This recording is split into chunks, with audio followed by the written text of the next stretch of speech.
castellano. Nos acompaña una ponente, que es Ruth Ferrero Turrión, que estamos muy contentos que esté aquí con nosotros. Una nueva sesión del Café Europa sobre Ucrania, un tema que nos viene ocupando desde hace tiempo. La última sesión, a finales de febrero, también fue dedicada a este tema, fue sobre la OTAN, pero dedicamos íntegramente la sesión a hablar sobre el conflicto de Rusia con Ucrania. Volvemos al tema porque hace justamente un mes que dura la guerra y que no tiene visos de acabar aún. Y contamos hoy con una persona, con Ruth Ferrero Turrión, que es profesora de Ciencia Política y Estudios Europeos en la Universidad Complutense de Madrid. Es investigadora asociada también del Instituto Complutense de Estudios Internacionales en la Universidad Complutense y me hace mucha ilusión que esté con nosotros. Muchas gracias, Ruth, por estar aquí. Voy a presentar brevemente a Ruth porque tiene un currículum realmente notable. Ha sido premio de investigación en estudios europeos por la Fundación Europea e Iberoamericana de Yuste hace tan solo 3 años. Es doctora en Ciencia Política y Relaciones Internacionales y tiene un máster en Estudios de Europa del Este por la UNED. También es licenciada en Ciencias Políticas y Sociología por la Complutense y por Newcastle, y tiene un posgrado en Ciencia Política y Derecho Constitucional por el Centro de Estudios Políticos y Constitucionales. También tiene un diploma de especialización en Unión Europea de la Escuela Diplomática. Ha trabajado como asesora de políticas públicas en distintos puestos de la Administración General del Estado y también en temas relacionados con políticas migratorias de la Unión Europea. Y ha estado vinculada al RELEX de la Comisión Europea, es decir, el grupo de trabajo que se ocupa de los aspectos jurídicos, financieros e institucionales de la política exterior y de seguridad común de la Unión Europea. Y ha ocupado puestos académicos en distintas universidades y también ha sido Research Fellow en diversas universidades extranjeras, como en Colombia, en la London School of Economics y en otros lugares, también en Europa del Este. Ha sido profesora invitada también por las universidades de Coimbra, en Portugal, de Bochum, en Alemania, de Florencia y de Varsovia. O sea que tiene un recorrido importante. Es analista habitual del periódico, escribe semanalmente en el periódico artículos muy interesantes. Os invito a leer, a recuperar y a leer. Y en fin, la tenemos hoy aquí para hablar de Ucrania. A mí me gustaría, así se lo he pedido a Ruth, que entrara un poco a analizar el trasfondo histórico del conflicto entre Rusia y Ucrania, que nos explicara los entresijos, el porqué de todo. Porque realmente ha cogido a traspié a muchos analistas, ¿no? Y entonces entender de dónde viene el conflicto, si había un conflicto con anterioridad, cuáles son las claves del conflicto, es importante para poder analizar la situación actual. Así que, Ruth, te doy la palabra y muchas gracias por acompañarnos. Buenos días, buen día, tothom. Buen día. Yo entiendo el catalán, aunque no lo hablo, así que las preguntas también las podéis formular en catalán, porque bueno, yo he vivido en Barcelona un tiempo y hace años ya, y es una tierra que realmente fue para mí tierra de acogida, ¿no? en ese momento. Así que encantada de estar invitada por la Fundación Catalunya Europa, y muchas gracias, Pau, por contar conmigo. Lo que me pidió la Fundación Catalunya Europa y Pau, bueno, puedo hacer un poco de retrospectiva para ver cuáles eran las causas, ¿no? de esta invasión, ¿no? Qué es lo que había motivado al Kremlin bueno, pues a lanzar esta agresión contra un Estado soberano como era Ucrania. Yo creo que es relevante. No nos podemos remontar en este corto periodo de tiempo a la Edad Media, pero sí que es relevante apuntar varias cosas, ¿no? La primera de ellas tiene que ver con cómo está concebida desde el nacionalismo esencialista del Kremlin en la actualidad, la concepción de nación rusa. Y la concepción de nación rusa, tal y como lo plantea Putin y como lo ha planteado en los últimos años, ¿no? Cuando hemos encontrado ya un marco, digamos, identitario en sus discursos y en sus distintas publicaciones, ¿no? Publicó un artículo en junio pasado en el que planteaba efectivamente la necesidad de recuperar, digamos, las raíces de la nación rusa que se encontraban en lo que se llamó la Rus de Kiev, allá por el siglo XVII y XVIII, y que componía, digamos, el control por parte de esa nación rusa de territorios que incluyen Bielorrusia y partes, no en su totalidad, de Ucrania, ¿no? Toda la parte oriental al este del río Dnieper. Sobre esa articulación de esa identidad esencialista que plantea Putin, bueno, pues han ido aconteciendo otra serie de ítems y de cuestiones que efectivamente van conformando un contexto que ayuda a explicar, que no a justificar, lo que está sucediendo ahora mismo, ¿no? Una vez tenemos ese marco identitario que plantea Putin, tenemos que remontarnos quizás no tan atrás, pero sí a los años 90, ¿no? El momento de la implosión de la Unión Soviética y la manera en que bueno, pues no asimila, digamos, la ciudadanía rusa ni tampoco sus élites la forma en que desaparece ese imperio soviético que a su vez había sido heredero del imperio zarista. Y sobre todo una ausencia de asimilación y de resignación por parte del liderazgo ruso a partir de finales de los años 90, fundamentalmente con la llegada de Vladimir Putin al poder en el año 99, de pensar que básicamente Occidente lo que había hecho era humillar y arrinconar a Rusia en el proceso de construcción de una arquitectura de seguridad y defensa europea y en la articulación de otra serie de estructuras políticas en las cuales Rusia había quedado al margen, ¿no? Bielorrusia y Ucrania han sido siempre, además, territorios que han anclado a Rusia a Europa, ¿no? En ese gran continente euroasiático, pues son Bielorrusia y Ucrania, digamos, esos territorios que unen, ¿no? Que son a la vez colchón, pero también puente entre lo que es la Federación Rusa actual y Europa, ¿no? O la Unión Europea, si queremos. En este sentido, yo creo que es relevante plantear las causas de la agresión sobre la pregunta, sobre una pregunta que es ¿qué es lo que quiere Rusia en la actualidad, ¿no?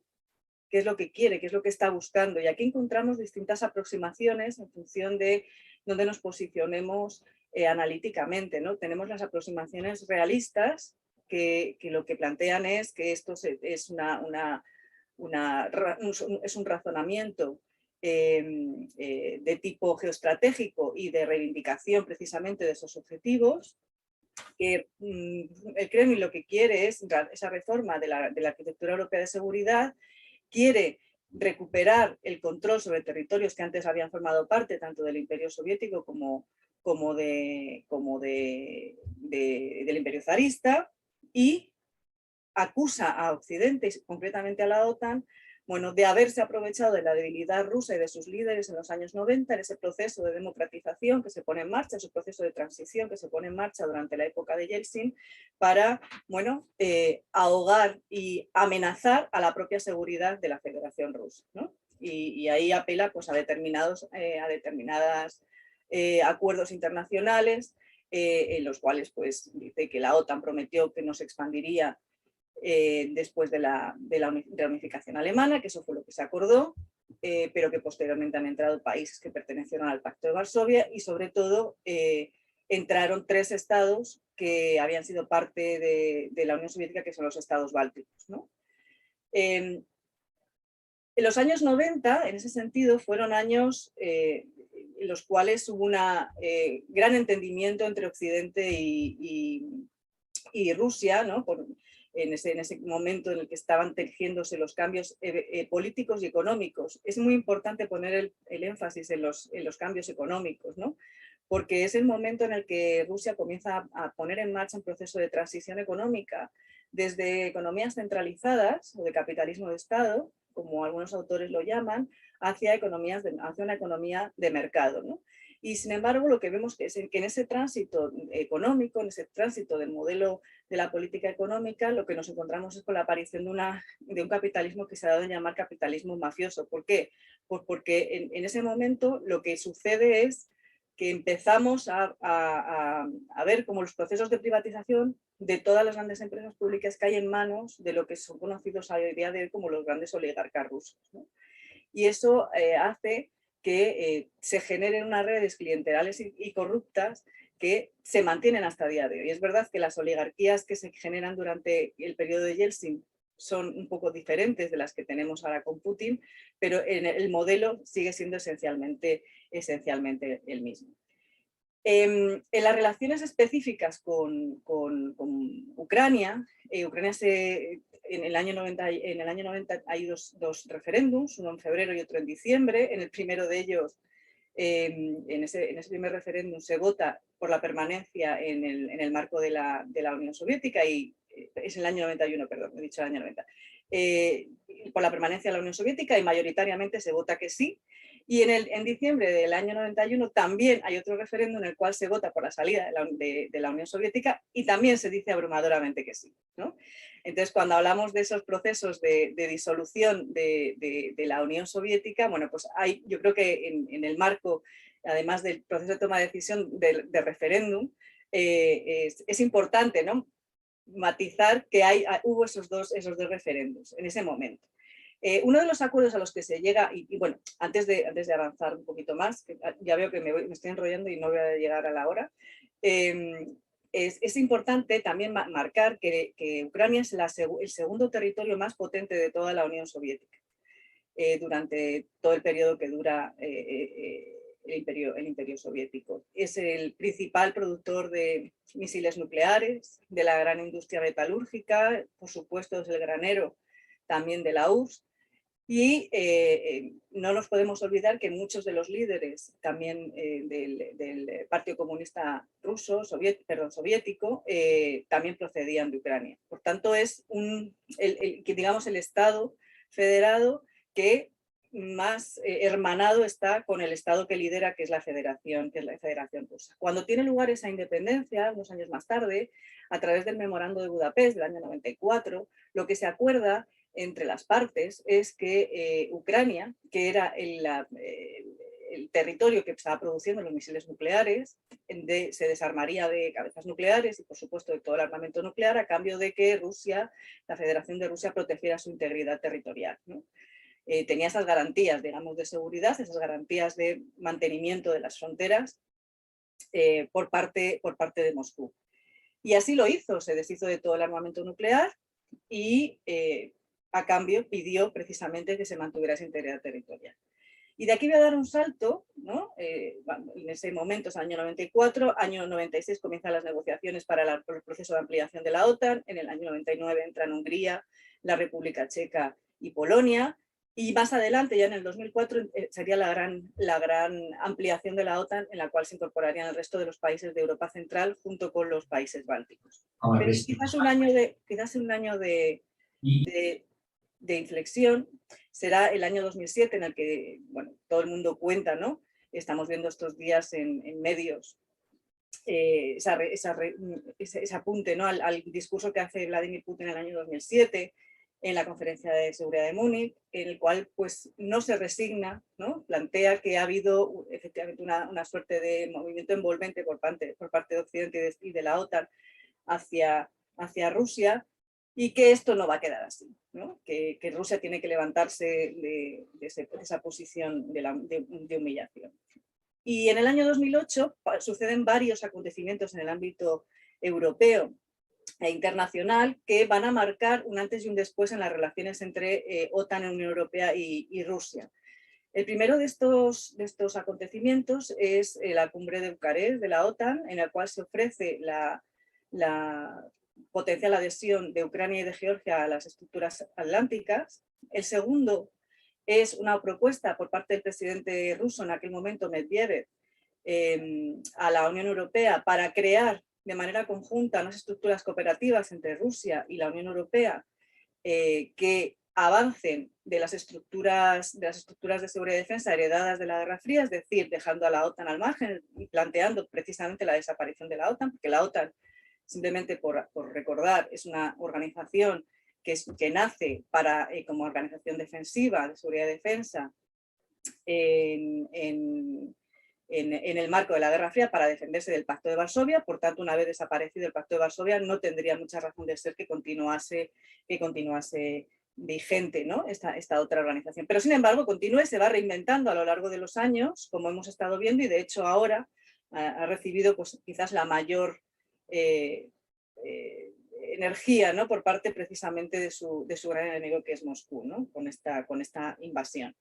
Y decía que hay una propuesta que la Unión Europea rechaza amablemente porque prefiere pues, continuar construyendo esa estructura de seguridad y defensa en el marco de las estructuras euroatlánticas.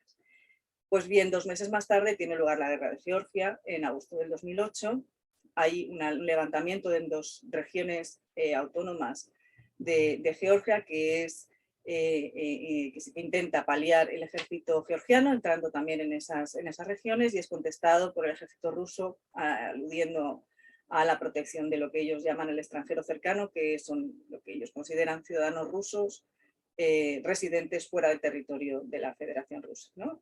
De nuevo, la implosión de los grandes imperios deja grandes bolsas de minorías nacionales en los entornos de esos grandes imperios. Y la Federación Rusa, la Unión Soviética, después de su desaparición, pierde, digamos, 25 millones de rusos que quedan fuera de las fronteras de la Federación Rusa. Y sobre eso, sobre lo que también se articula, digamos, este tipo de reivindicaciones rusas. Y ya llegaríamos al año 2014. Planteaba Pau en la introducción que cuál es el origen de esta guerra, de esta invasión. Bueno, tenemos un primer precedente en la guerra que comienza en el año 2014, primero con la anexión de Crimea y a continuación con el inicio de las hostilidades por parte de fuerzas prorrusas en el este de Ucrania. Yo creo que nos hemos olvidado que llevaban 8 años de guerra en esas provincias, en esos oblasts orientales de Ucrania, 14.000 muertos. Esto también ha salido en todos los medios de comunicación. Entiendo que todo el mundo que está hoy aquí está interesado en el tema y por tanto ha escuchado todos estos datos. Y parte, digamos, de lo que sucede en ese momento, en el año 2014, rompe con algunos de los compromisos que se habían ido adquiriendo entre Rusia y Ucrania de manera bilateral, como por ejemplo ese memorando de Budapest del año 94 que les comentaba antes, ¿no? En el cual pues, Rusia accedía a salvaguardar la integridad territorial de Ucrania a cambio de las cabezas nucleares que dejaba en sus manos Ucrania. Bueno, esta, digamos, es la explicación que desde un punto de vista de análisis realista, geopolítico, se está dando, digamos, al inicio de la invasión. Hay otra explicación, sin embargo, que también está presente en nuestros días y que de hecho en la actualidad es el discurso dominante en la mayoría de nuestros medios de comunicación, que es la aproximación a esta invasión desde un punto de vista más liberal, que desde postulados digamos, del liberalismo que defiende esa democracia liberal, la expansión de la misma en el mundo en general, y que lo que plantea es, bueno, este es el dilema que yo llamo Mersheimer versus Applebaum, ¿no? Que para las personas informadas, bueno, pues son estas 2 posiciones del realismo y del liberalismo en este ámbito, ¿no? Y esta explicación tiene que ver con el miedo que tiene el régimen de Putin de una potencial expansión, digamos, de la democracia hacia su propio territorio, ¿no? Y retomo donde lo había dejado, en el año 2014, con esa anexión de Crimea. Porque lo que sucedió en el año 14 y lo que había sucedido en el año 2004, también con la revolución de color, la revolución naranja en Ucrania, no eran ni más ni menos que revoluciones y movilizaciones sociales que no entraré aquí si estaban o no infiltradas desde Occidente. Probablemente, obviamente, había agentes involucrados también en ese proceso de movilización, pero había también una necesidad por parte de la ciudadanía de Ucrania, también en Georgia y en Kirguistán, de reivindicar procesos de cambio político y democrático entre sus gobernantes, ¿no? En todos estos casos, Rusia, Ucrania, Georgia, Kirguistán, las redes oligárquicas son las que controlan el poder político y el poder económico de alguna manera. Y la revolución del Maidán en el año 2014 lo que puso de manifiesto fue que una parte muy relevante de la población ucraniana lo que quería era una mayor aproximación a posiciones que tuvieran que ver con la Unión Europea o incluso la incorporación a la OTAN. Recordemos, en el año 2014 la Constitución ucraniana mantenía una posición de neutralidad dentro de su propia normativa, y eso fue cambiado después de la anexión de Crimea y del comienzo de las hostilidades en las regiones orientales. Pues bien, lo que algunos analistas desde esta corriente plantean es que efectivamente lo que hay detrás de esta invasión es una lucha entre democracias y autoritarismos, ¿no? Entre un modelo de construcción democrática sostenido en el Estado de Derecho y un modelo de lo que Xi Jinping y Putin, ¿no?, declaran en esa declaración conjunta en la inauguración de los Juegos de Invierno de este año, sobre lo que ellos entienden que debe ser la democracia y los derechos humanos, ¿no? Por tanto, también tenemos esa tensión en los procesos de análisis, ¿no?, que están además generando pues, bastante ruido en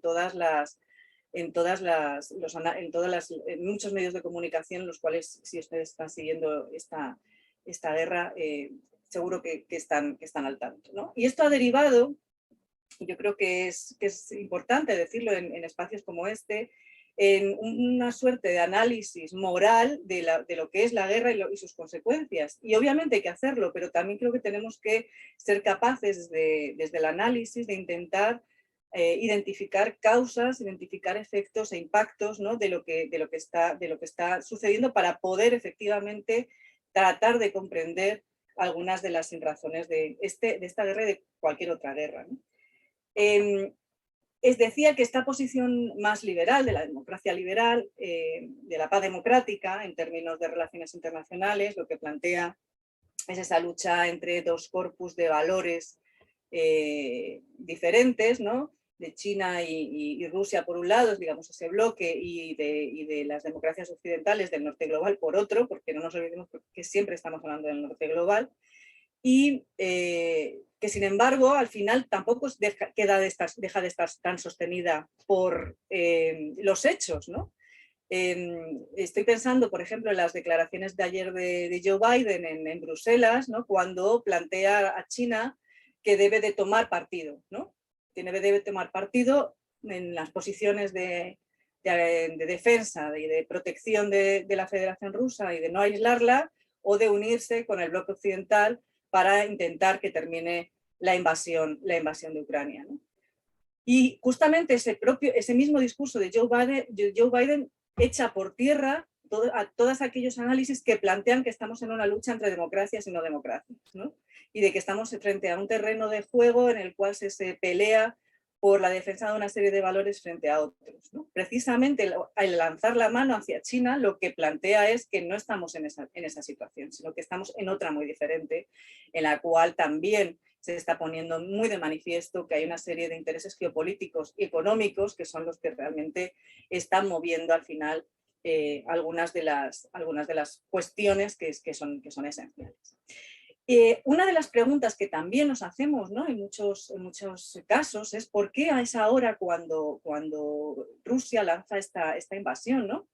Si echamos la vista atrás en los últimos años, vemos que lo que les comentaba antes, ha habido movilizaciones en la periferia inmediata de la Federación Rusa de tipo democrático, ¿no?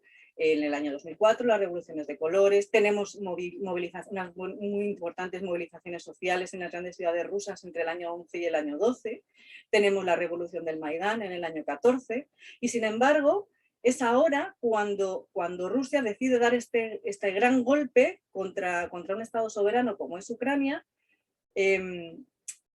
y Occidente lo intenta explicar con este marco de los valores. No parece que efectivamente sea el momento en el que con más riesgo pudiera haber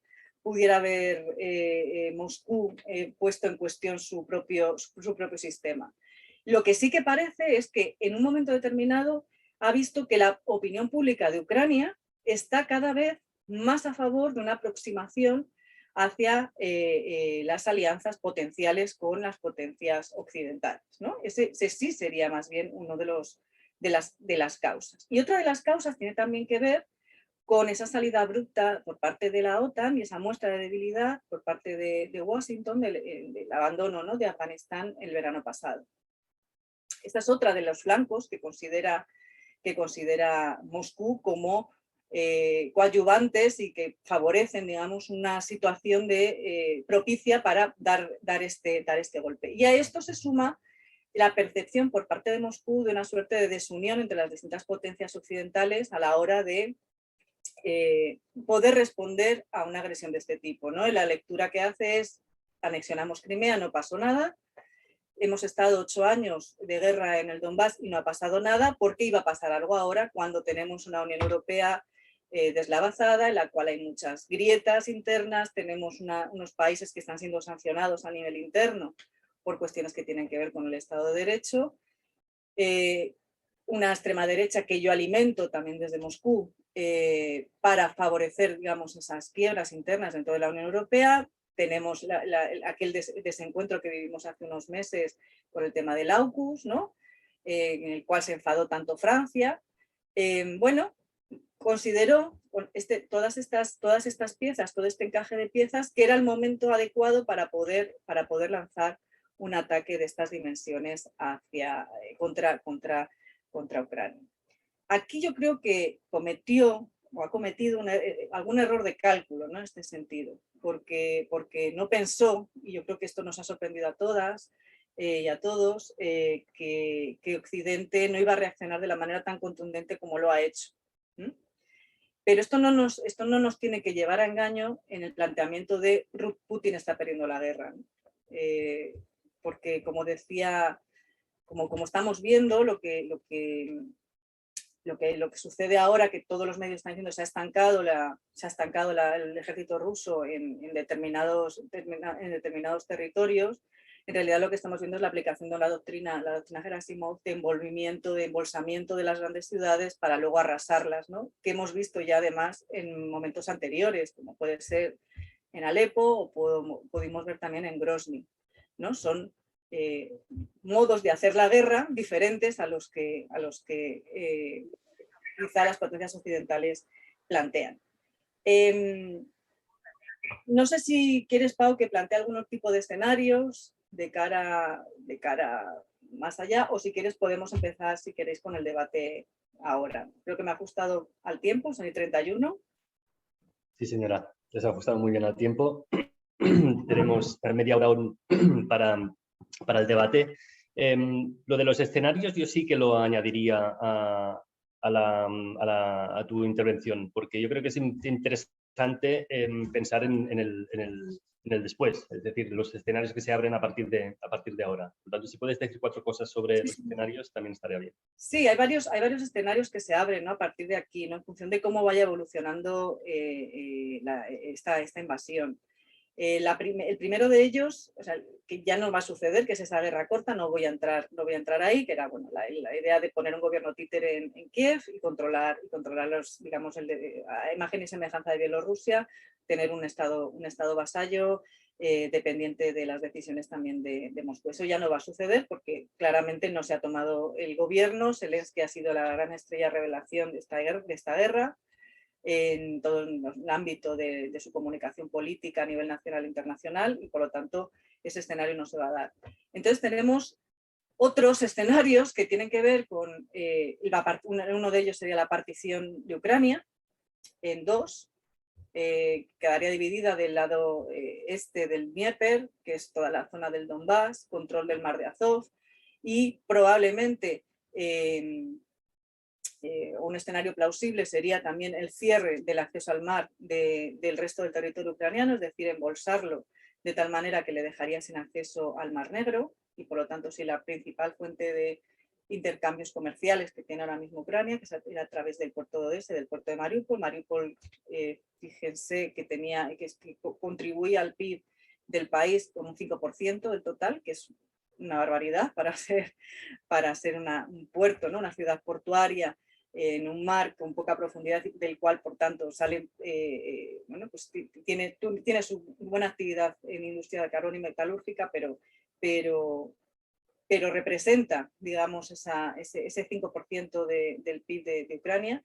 Ese sería uno de los escenarios. El otro territorio quedaría controlado por un gobierno pues ya muy diezmado, porque habría perdido prácticamente la mitad del territorio ucraniano. Rusia es consciente de que la parte occidental no tiene nada que hacer. Esa parte occidental, si nos remontamos a los procesos de construcciones de Estados-nación en la región, vemos que una parte de ella fue perteneciente a Polonia, ¿no?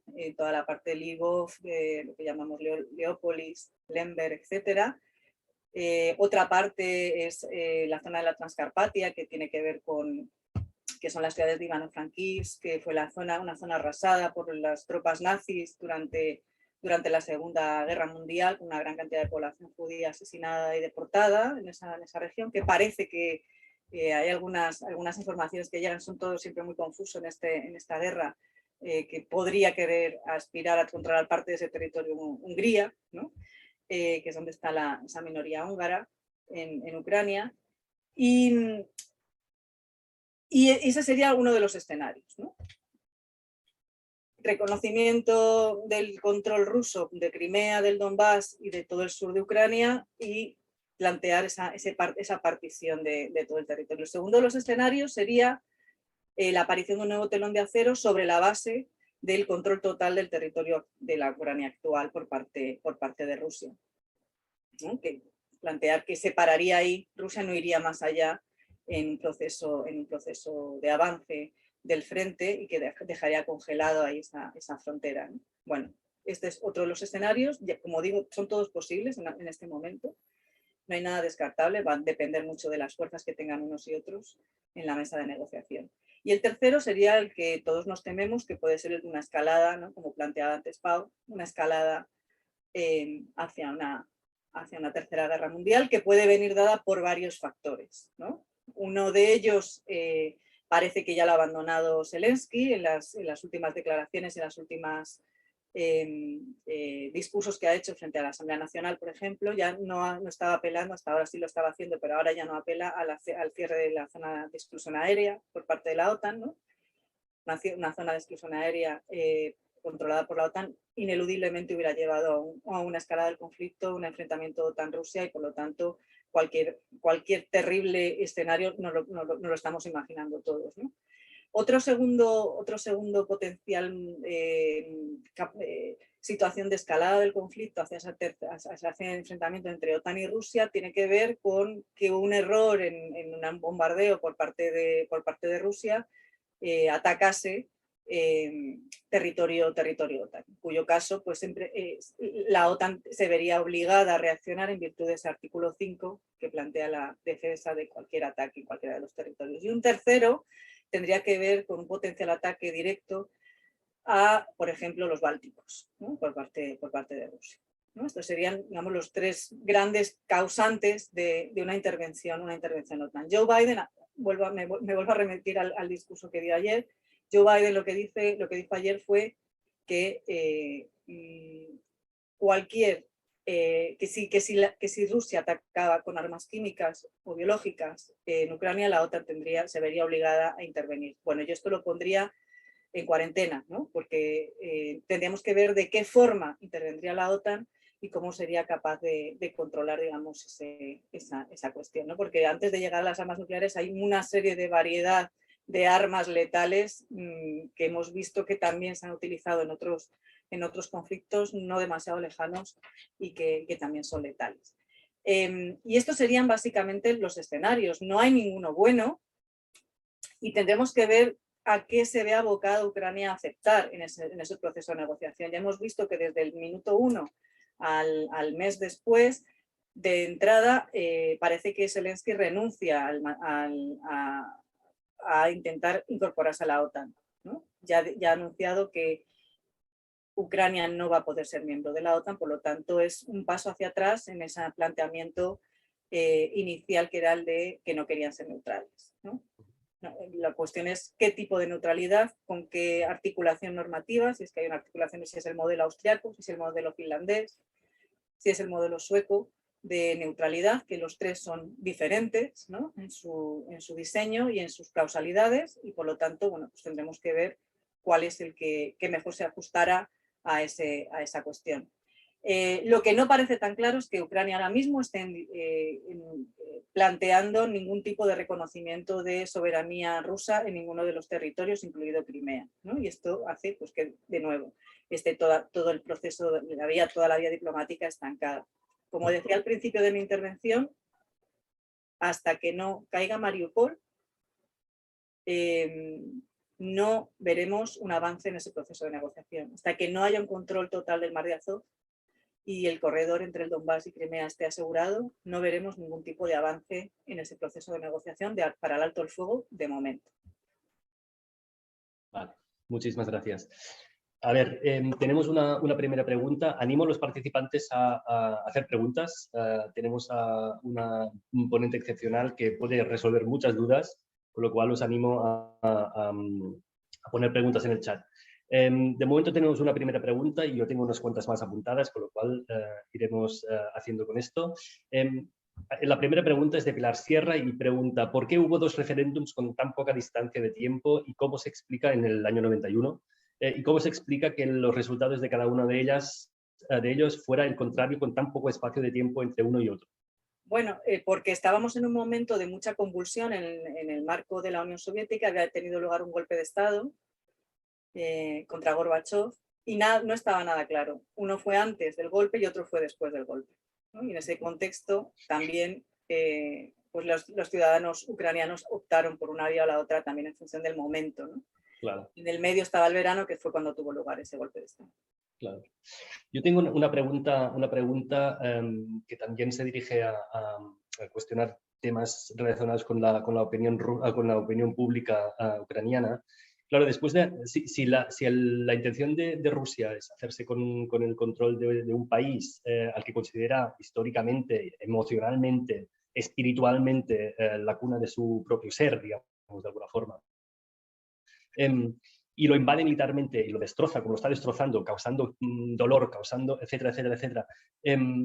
¿Qué se espera, qué espera que la población piense del invasor ruso? Y sobre todo, ¿cómo plantea la relación con la población prorrusa, pero que también está sufriendo las consecuencias de la guerra?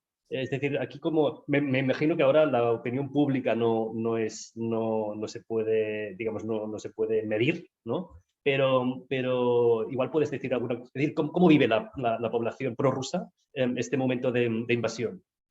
Bueno, es difícil de saber porque no hay ninguna fuente ahora mismo fiable. Hay una cuestión que yo creo que es relevante, que tendríamos que tener claro, ¿no? El que haya regiones pobladas fundamentalmente por rusófonos no quiere decir que esa población necesariamente quiera unirse a Rusia, ¿no? Esto antes de la guerra, ¿de acuerdo? O sea, antes de que tuviera lugar la invasión rusa, no está nada claro que esos cálculos que había hecho el Kremlin de una entrada triunfal en las regiones rusófonas ucranianas fueran a estar a favor efectivamente de un control por parte de la Federación Rusa. Y eso ha sido también un fallo, digamos, en el diseño estratégico de esta invasión, desde mi punto de vista. Obviamente, eso fue un cálculo, un error de cálculo, o sea, ha sido un error de cálculo por parte del Kremlin, pero también el Kremlin es muy consciente de que la parte occidental en ningún caso iba a darle el apoyo. La parte occidental que está histórica y afectivamente unida fundamentalmente a Polonia y que se oponen de manera radical a cualquier tipo de aproximación a Rusia. Lo que es muy sorprendente, y lo apuntabas bien, es ver la capacidad de destrucción cómo está destruyendo las grandes ciudades rusófonas el ejército ruso. A mí me impresionaba en los primeros días de la invasión cuando vi cómo se bombardeaba una de las universidades más antiguas de la rusofonía, creada en el siglo a principios del siglo XIX, que era la Universidad de Kharkiv. Bueno, esto es parte de la barbarie de esta guerra, ¿no?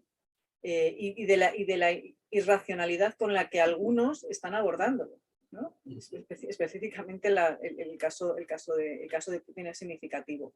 ¿Cómo lo van a reconstruir? ¿Cómo van a reconstruir la afectividad, digamos, entre la población a la que están arrasando y esa brutalidad con la que han actuado previamente? Tendremos que ir viendo, tenemos que ver qué territorios quedan bajo control ruso. Estamos viendo ahora en Mariupol cómo son los propios rusos los que están dando agua y comida a la propia población a la que han masacrado. No sé si han tenido ocasión de ver esas largas colas que han salido en las noticias en la ciudad de Mariupol. Bueno, eso también es parte, digamos, de la estrategia rusa. Yo os masacro, pero yo también os libero, ¿no? Y eso es lo que al final también están vendiendo frente a la opinión pública de vuelta en casa en Moscú, ¿no? Y estaba viendo ahora que hay una pregunta en el chat que preguntaba sobre si es posible que hubiera un golpe de Estado en Rusia, ¿no? Y ya aprovecho para ir enlazando. Hay dos hipótesis, ¿no? Sobre las que ha trabajado también la estrategia occidental, que es ahogamos económicamente a Rusia, ahogamos económicamente a su población, imponiendo los paquetes de sanciones más potentes que se han aplicado nunca contra ningún país, alimentamos y dotamos de armas ofensivas a la resistencia ucraniana para básicamente tener dos objetivos. El primero, que la resistencia ucraniana aguante para poder tener algo que negociar en una potencial mesa de negociación o de alto el fuego con Rusia, ¿no? Cuanto más aguante la población ucraniana, cuanto más aguante, más difícil le va a ser a Moscú vender una victoria en casa. Y con las sanciones económicas, y especialmente contra los oligarcas, se pretende que comiencen o bien movilizaciones sociales en el marco de la población rusa, es decir, lo que podemos llamar desde la ciencia política un momento revolucionario, o que tenga lugar un golpe palaciego, ¿no? Que entiendo que es por donde va la pregunta ¿de quién? De Juan Rivas. De Juan Rivas. Bueno, no parece que sea momento propicio para un momento revolucionario, por una razón, porque si bien estamos observando que hay movilizaciones contra la guerra en las grandes ciudades de Rusia, la mayor parte de la población no vive en esas ciudades que son más que están más internacionalizadas y que además, como en todas las grandes urbes, hay un movimiento mucho más globalista en ese sentido, ¿no? La mayor parte de la población no está en esa posición. Por lo tanto, no se ve una posibilidad de que efectivamente pueda haber unas movilizaciones sociales a lo largo y ancho de todo el territorio de Rusia que coadyuven hacia el momento de cambio de régimen. ¿Golpe palaciego? Podría ser. Tendríamos que ver qué actores serían capaces de dar ese golpe palaciego, ¿no? Se está especulando mucho en los últimos días si podría ser algún oligarca, si podría ser el ejército, o incluso he escuchado algunas hipótesis que apuntan hacia que pues a lo mejor algún conglomerado de espías no contentos con cómo se ha desarrollado esta campaña pudiera intentar hacer algún tipo de maniobra. Parece complicado también, por una razón, porque yo les decía al principio que la oligarquía que construye Yeltsin es parecida pero no igual a la que articula Putin, ¿no? Putin hace un cambio sustantivo en el contexto de la conformación de los grupos oligárquicos que operan en Rusia, que le diferencia de su antecesor, y es que les quita absolutamente todo el poder político. Es decir, los oligarcas van a ser ricos en tanto en cuanto el poder político quiera que esos oligarcas sean ricos, no al revés. Y esto es un cambio sustantivo en relación con lo que existió durante esos años 90 de esa Rusia más debilitada, ¿no? También internacionalmente. Por tanto, ahí parece complicado, ¿no? Putin está muy blindado en el ámbito, tiene un círculo de influencia muy, muy cerrado y parece que lo tiene todo bastante controlado. Tendríamos que ver. De todas maneras, hay muchas esperanzas puestas en ese potencial cambio de liderazgo en Rusia, pero mucho cuidado porque lo que puede llegar al poder en Rusia puede ser mucho peor que Putin. Putin es observado por algunos críticos como un blando, como un internacionalista. Es decir, que mucho cuidado porque Navalny no es distinto, pero no mucho más diferente en sus planteamientos en relación con la nación rusa de lo que es Putin. Es un ultranacionalista también, por ejemplo, ¿no? por dar un nombre que todo el mundo ha escuchado en estos días. Entonces, bueno, tendremos que tener al menos un plan C, no un plan A, B, y por lo menos un plan C, ¿no? En relación con qué puede suceder en Rusia si eventualmente hubiera un golpe de palaciego, que yo lo veo en términos de probabilidades mucho más probable que un momento revolucionario, también digo. Pero tampoco demasiado. Por lo tanto, es un nivel de escala. Gracias.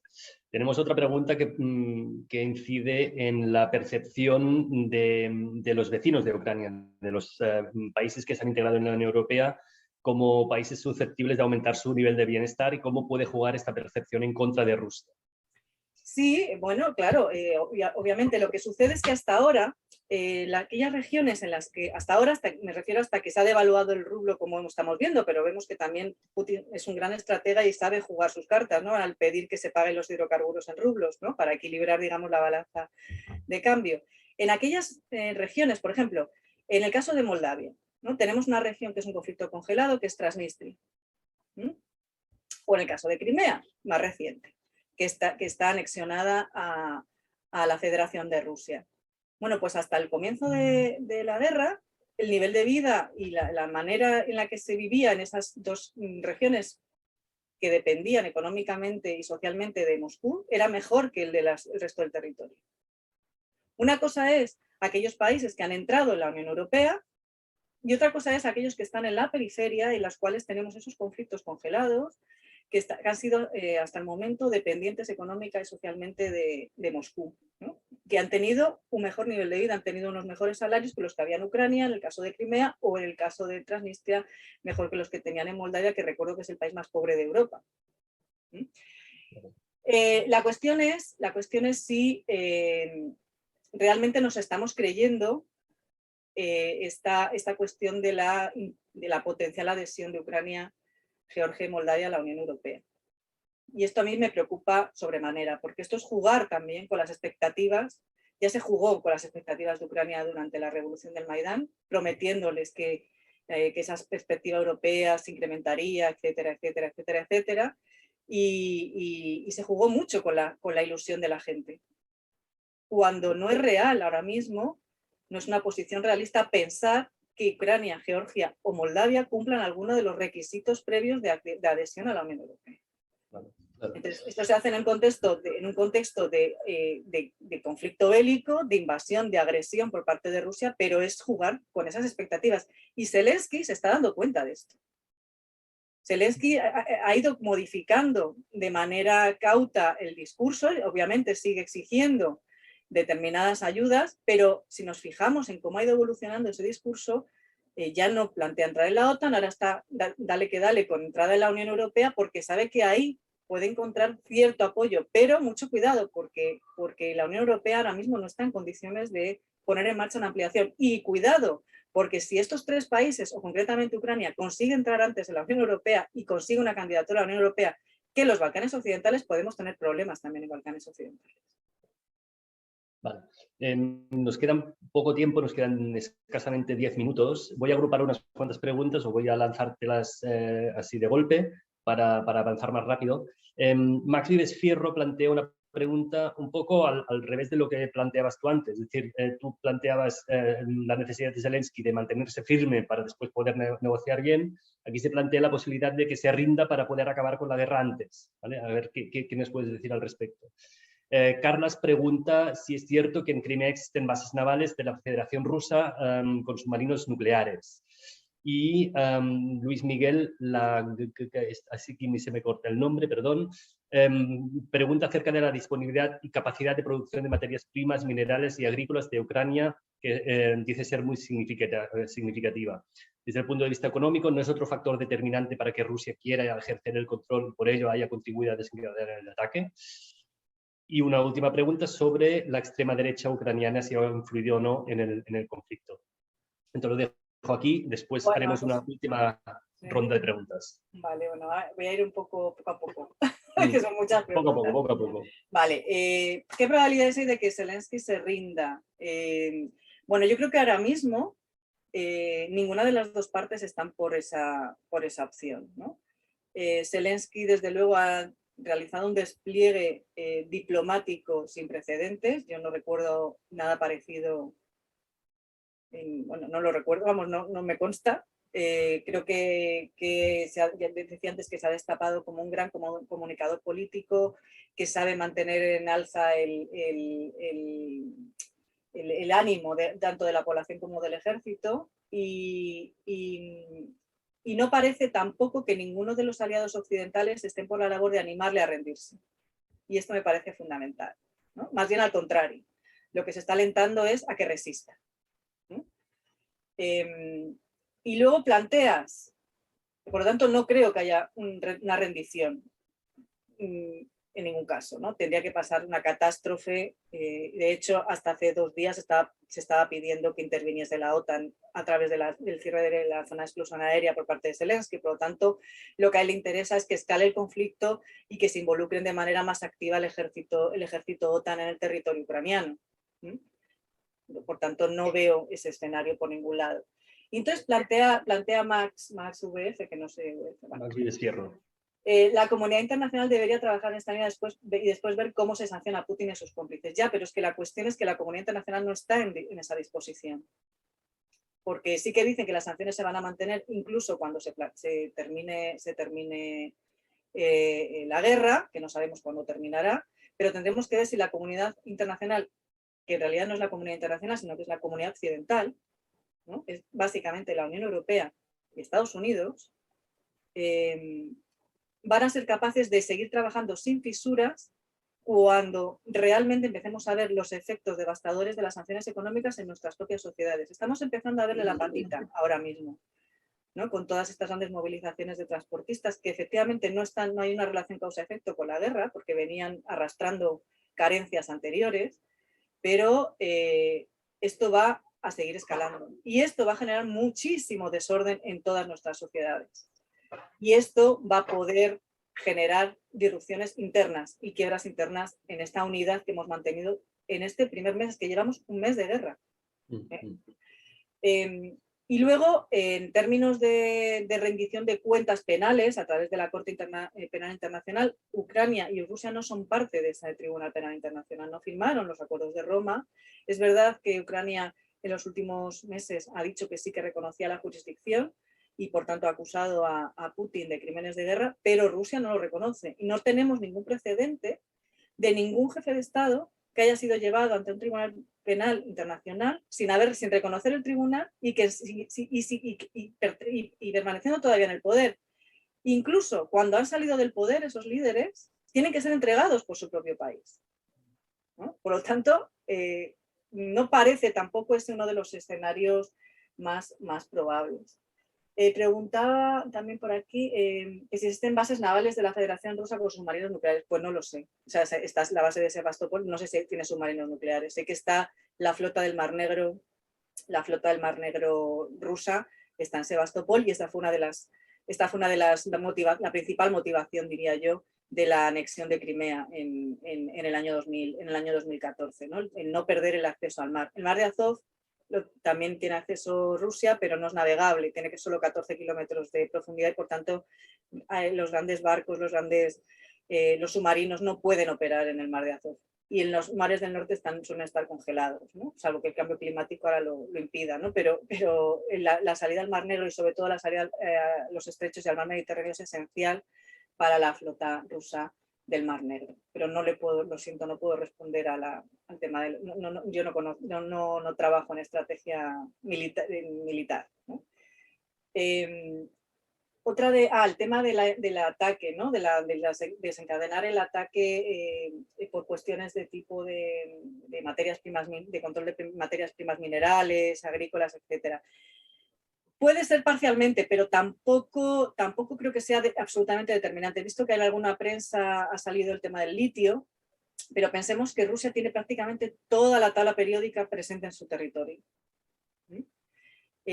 Por tanto, tampoco sería estrictamente necesario. Me inclino más por estas hipótesis con las que he trabajado yo. Incluso añadiría una más, y que es la potencial capacidad de Ucrania de ponerse al día en la fabricación de bombas nucleares, ¿no? Puesto que tienen el conocimiento, tienen las instalaciones, lo único que no tienen son las bombas. Pero todo lo demás lo tienen, entonces tenían un 90% de ponerse al día en producción de armas nucleares. Y de ahí el interés también en controlar, por ejemplo, las grandes centrales nucleares del sur y tener controladas las fábricas donde efectivamente se fabricaban esas bombas nucleares, esas armas nucleares durante el periodo de la Unión Soviética. La extrema derecha. Bueno, el tema de la extrema derecha en Ucrania. El peso específico de la extrema derecha a nivel institucional en Ucrania es algo con lo que se ha alimentado también parte del discurso público, ¿no? en Occidente. No creo que haya más nivel de influencia de la extrema derecha en Ucrania de lo que lo hay en Rusia o de lo que lo hay en España en la actualidad.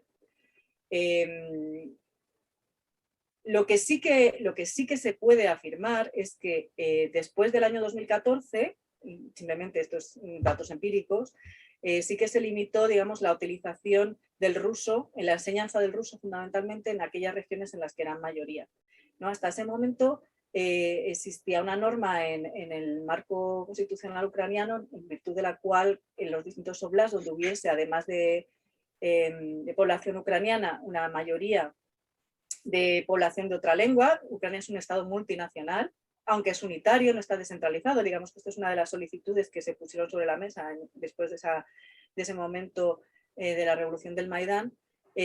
Bueno, pues es que tenemos poblaciones húngaras, rumanas, tártaras, cosacas, polacas, por supuesto rusas, todas ellas distribuidas por todo el territorio.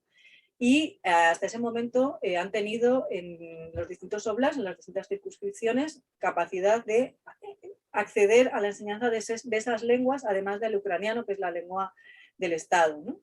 En el caso de las regiones rusas, lo que se hizo fue quitar esa opción, y esto es parte de por lo que se ha jugado también en ese ámbito. Ahora bien, que esas personas, desde las áreas ministeriales que han tomado esa determinación, se diga que son nazis, yo lo pondría muy en cuarentena. Lo pondría muy en cuarentena, porque no hace falta ser un nazi para hacer esto. Y es de evaluar además la carga conceptual de lo que significa ser un nazi, ¿no? Putin también ha utilizado el tema del genocidio, ¿no? Haciendo la táctica, por cierto, del espejito, ¿no? con el caso occidental. La excusa, y aprovecho para recordar que hace 23 años, 20 años, que tuvo lugar los bombardeos de la OTAN en Yugoslavia, en el año 99, la excusa para ese bombardeo fue que había genocidio en Kosovo. Y Putin está haciendo la táctica del espejito aquí. No es que ha habido genocidio en el Donbass, ¿no? Y por lo tanto, si sirvió para Kosovo, ¿por qué no me va a servir a mí para mandar una invasión? ¿no? En el caso de Kosovo no se ha determinado que hubiera habido genocidio por ningún tribunal internacional. Por tanto, ahí también estamos viendo cómo se utiliza, digamos, la manera en la que también Occidente ha actuado en algunos lugares para justificar sus propias acciones, ¿no? ¿Y qué más? Queda una pregunta más, pero son las 10:02. Vale, la complicidad. O sea que muy sucintamente, por favor. Bueno, esto es parte también del problema, ¿no? Las complicidades que se han venido tejiendo desde hace años. Putin no estaría donde está si no hubiera tejido unas alianzas muy fuertes en materia antiterrorista a partir del año 2001 con la caída de las Torres Gemelas. Si no se le hubiera dado carta blanca para la intervención en Chechenia, de la manera que lo hizo también. Quizás las grandes corporaciones y líderes políticos occidentales no hubieran hecho negocio con los grandes oligarcas rusos, ¿no? Todo esto, sin duda, ha reforzado el poder de Putin en el Kremlin y, sin duda, ha favorecido que también él se viera dotado de una legitimidad especial, digamos, para atentar contra la integridad soberana de un Estado. Muy bien. Me meto en China porque es que no me da tiempo, claro. Sí. no tenemos tiempo ya.